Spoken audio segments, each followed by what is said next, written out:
Hi, everybody. So I've been wanting to share this video with you from CMC Foundation for Change since I saw it during the Invitation to Change training, which is similar to the craft approach. So I'm just going to play this video now and let you watch it. And then I'm going to share a little bit of commentary about it. So I'm just going to share my screen here and pull that up. All right, I'm going to hit play.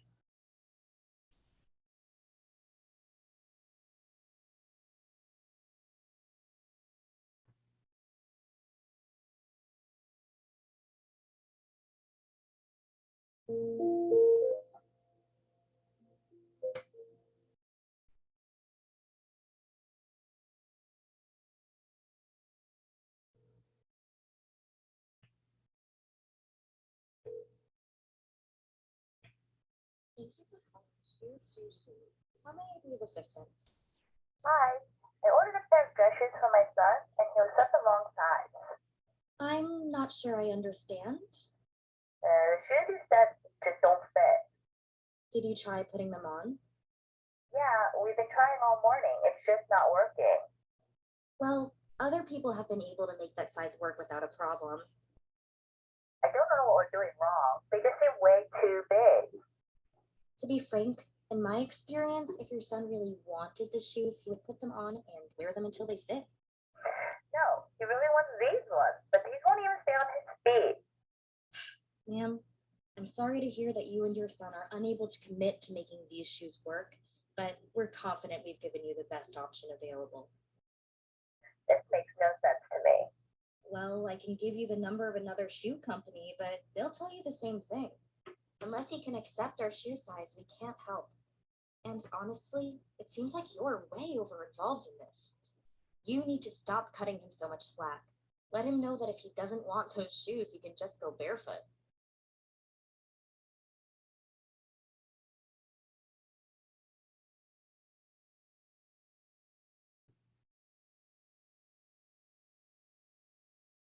He really needs help. His choosing is just out of control, and I'm afraid that something really bad might happen.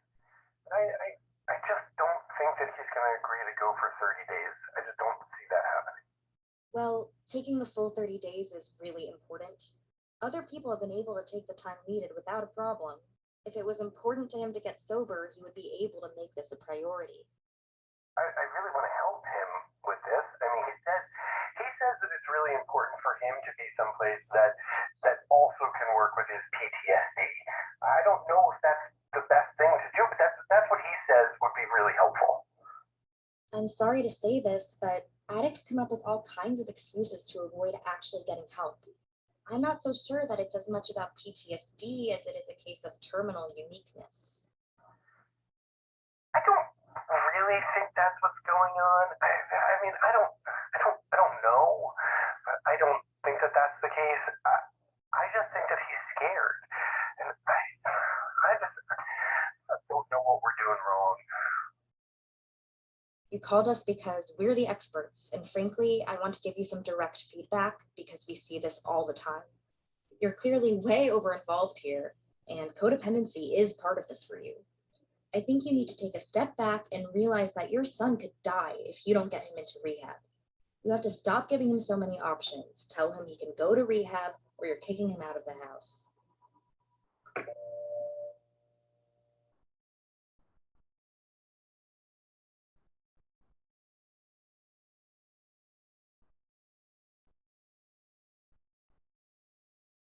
A shoe company telling us to just make it fit would be ridiculous.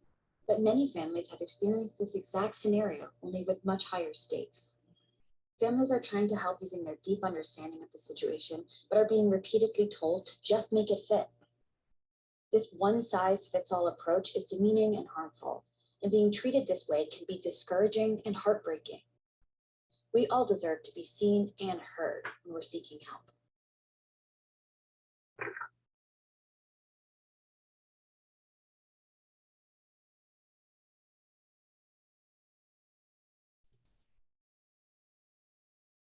That video just sits so heavy with me.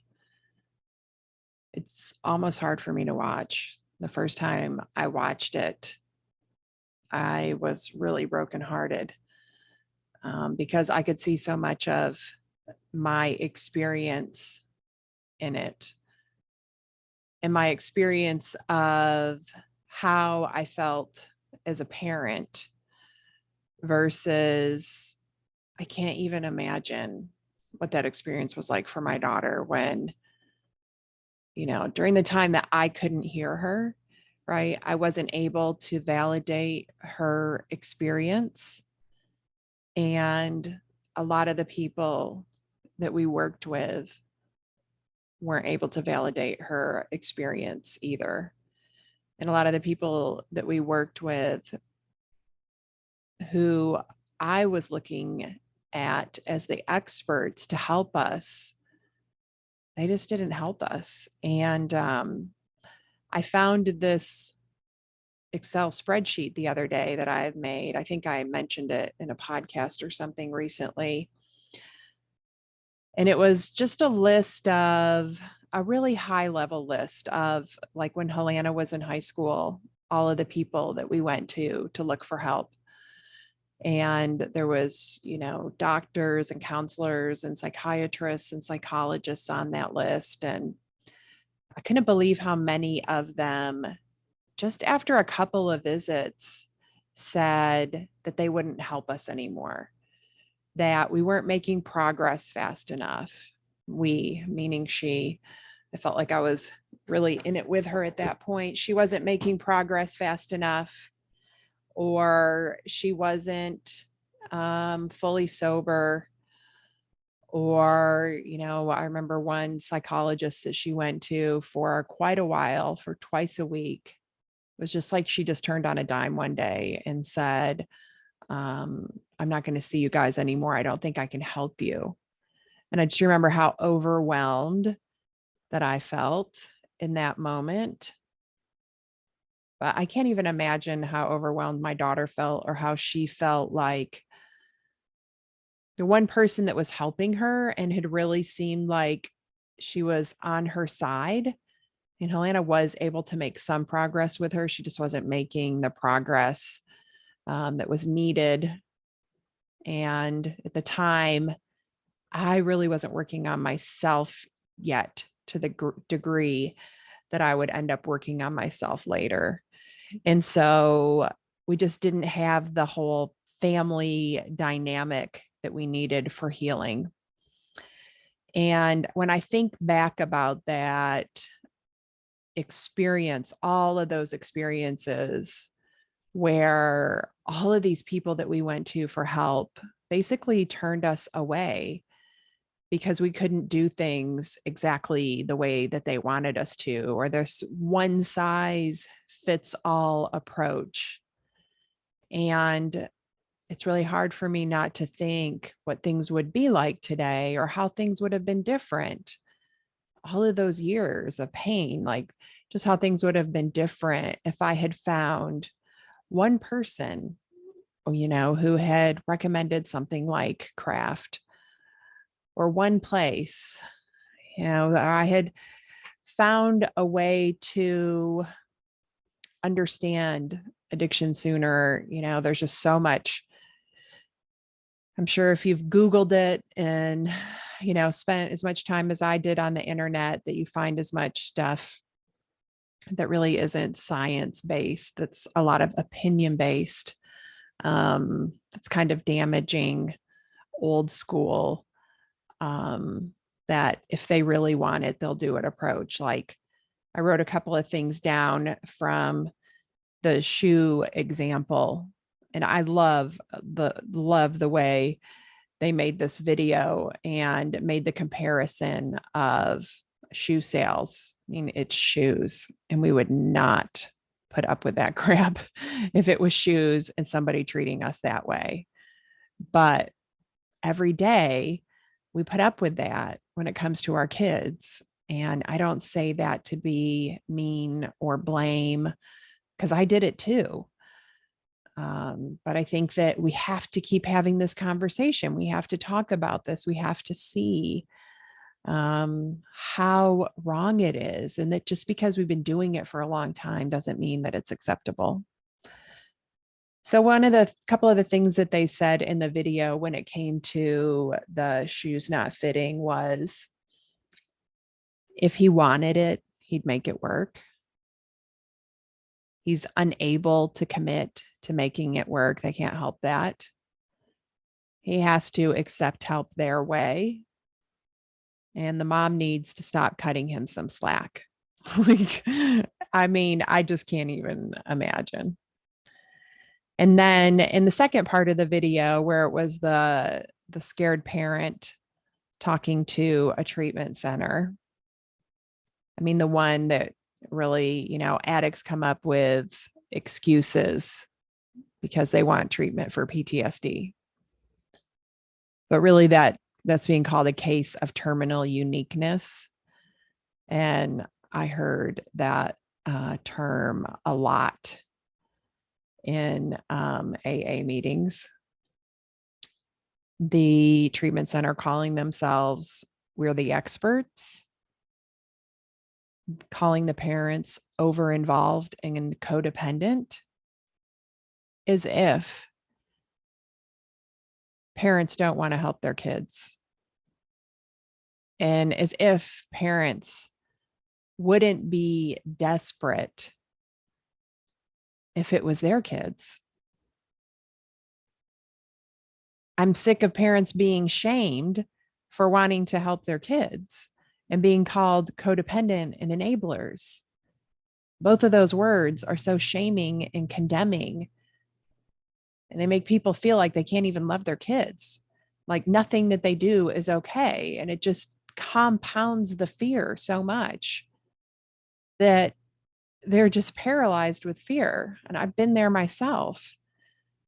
And I think it's time that we stop using those words and we stop condemning ourselves on top of it and giving ourselves some grace for how hard the situation is. Of course, there's always that your child could die.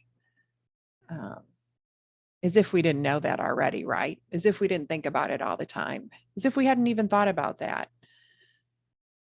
I just remember all the times one of the rehabs Helena was in, and they, when she would be trying to leave and they'd be trying to talk her into staying. And that would be the whole thing. Like, you're going to die, you're going to die, you're going to die. And those phone calls, where they're calling me or FaceTiming me, wanting me to talk her into staying, which of course I was totally on board with doing whatever I could to get her to stay.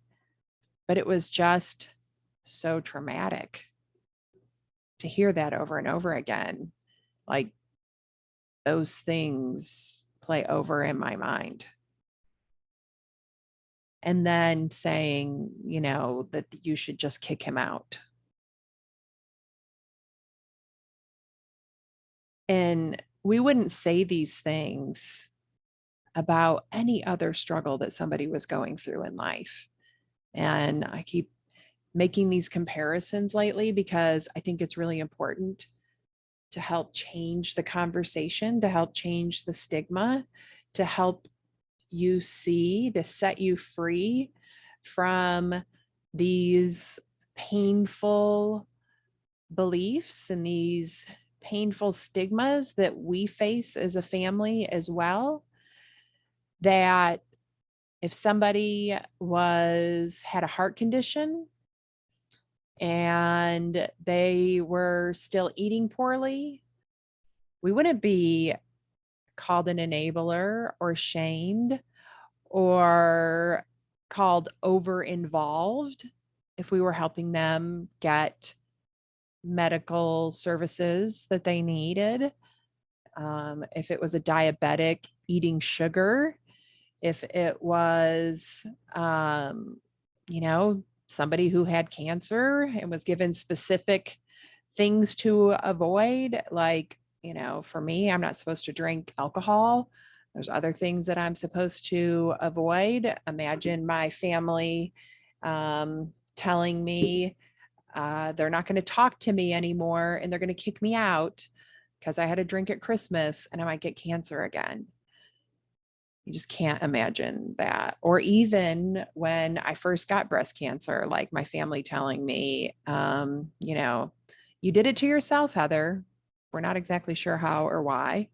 It's probably a combination of your genetics, your lifestyle, and your environment, but we're blaming you for your breast cancer. And we can't enable you and be overly involved. So you need to figure this out on your own because you caused this. I can't even imagine. But yet, that is what we are advised to do with our kids all the time. And it's unfair that we're even put in that position.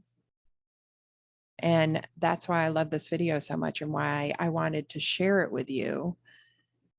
Because since Helena died, I've been really just still changing a lot of my beliefs, still seeing a lot of ways that I even struggled with worrying about enabling, a lot of ways that I worried about being over involved. And not once since she died have I ever wished I was less involved. There's nothing, no scenario that I've gone through, nothing where I thought I wish that I helped her less. And my dog's wanting to get up on my lap. So I can't even imagine any other case in our lives where this would be acceptable. But for some reason, because of the stigma with mental health and everything else, we've accepted this with addiction. And that is where the experts got me and my family for the first at least 6 years of Helena's addiction. Now, I'm not putting down all experts and I'm not blaming those people because they were taught that as well. And a lot of those people really want to help. Like they believe in what they're doing. They believe what they're telling us is helpful to us. And they have the best intentions. And there are many experts and many places out there that I've heard of that I wish I'd known about when Helena was younger that do help kids and do help families and do give good advice, good steps to take. But that was not my experience. And that I know is not everybody's experience. A lot of people go through what I went through. And it's really a disservice to us and to our kids. And so I just want you to know that when something doesn't feel right, maybe you should step back and listen to your instincts.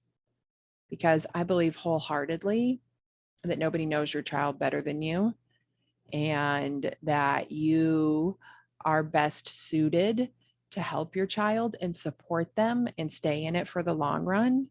So it is so important to educate yourself about addiction, like the scientific facts about it, to research it, to listen to people that make sense. And then sometimes even maybe listen to people who don't make sense at first, right? Like I was listening to this podcast the other day. It was a new something, ideas about addiction that I'd never even heard before. And some of it I completely disagreed with, but some of it did make sense to me. And some of it was a little bit freeing. So I'm going to keep listening to it. I'm going to take what I like and leave the rest. And that's what we need to be in the place to do. We need to be the person we've been looking for to help us, and the person that we've been looking for to help our child. She keeps acting like she's going to jump up here and I go to pick her up and she runs away. So I'm going to end this on that note and just leave you with that to think about. And I just want to reiterate that you are the perfect parent for your child, no matter how hard this has been. And no matter how much you doubt yourself, like every parent going through this doubts themselves, but I just want to remind you that you are the perfect parent for your child and that you do have what it takes to learn everything that you need to learn to get through this and to support yourself and to support your child. And I will just be here believing in you until you're ready to believe in yourself.